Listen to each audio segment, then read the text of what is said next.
ಯಾವಾಗಲೂ ಆರೋಪ ಬಂದ ಮೇಲೆ ನಾವು ಓಡಿ ಹೋಗ್ಬಾರ್ದು. ಆರೋಪ ನೀವು ಎಲ್ಲಿ ಹೋದ್ರೂ ಜಗತ್ತಿನಾಗ ಯಾವ ಮೂಲೆಯೊಳಗೆ ಹೋಗ್ತೂ ಇವತ್ತಿನ ವ್ಯವಸ್ಥೆಯೊಳಗೆ ಹಿಡ್ಕೊಂಡು ಬರೋ ಶಕ್ತಿ ನಮ್ಮ ಭಾರತದ ರಕ್ಷಣಾ ಇಲಾಖೆ ಆಗಲಿ ಪೊಲೀಸರಾಗಲಿ ಎಲ್ಲ ಇದೆ.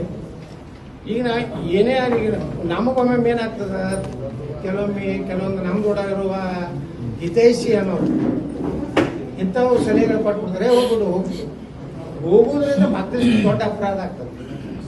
ಹೋಗಿದ್ದು ತಪ್ಪು, ಈಗ ಬಂದು ಸರೆಂಡರ್ ಆಗ್ಯಾರ. ಅವ್ರು ಮಾಡಿದಂಥದ್ದನ್ನು ಯಾರೂ ಒಪ್ಪುವುದಿಲ್ಲ, ಅದು ಅಕ್ಷಮ್ಯ ಅಪರಾಧ. ಆದ್ರೆ ಅದು ಏನಿದ್ರು ನ್ಯಾಯಾಂಗದ ವ್ಯವಸ್ಥೆ ಒಳಗೈತಿ, SIT ತಳಗಿದೆ. SIT ಯಾವ ರೀತಿ ಇವತ್ತು ತನಿಖೆ ಮಾಡ್ಲಕ್ಕಂತ ನೋಡ್ಬೇಕು. SIT ಅವರು ಯಾರು ಅವ ಡ್ರೈವರ್ ಎಲ್ಲದನ, ಆ ಪ್ರಜ್ವಲ್ ರೇವಣ್ಣ ಡ್ರೈವರ್ ಎಲ್ಲದನ, ಸಿಂಗಾಪುರ್ನಾಗ ಅದನೋ, ಬ್ಯಾಂಕಾಕ್ದಾಗ ಅದನೋ, ಯಾವ ಸ್ಟಾರ್ ಹೋಟೆಲ್ನಾಗ ಈ ರಾಜ್ಯದ ಉಪಮುಖ್ಯಮಂತ್ರಿ ಇರ್ತಾರೋ ಅವರು ಹೇಳ್ಬೇಕಲ್ಲ. ಮೆಂಡು ನ್ಯೂಸ್ ನೆಟ್ವರ್ಕ್, ಸತ್ಯದ ಕನ್ನಡಿ.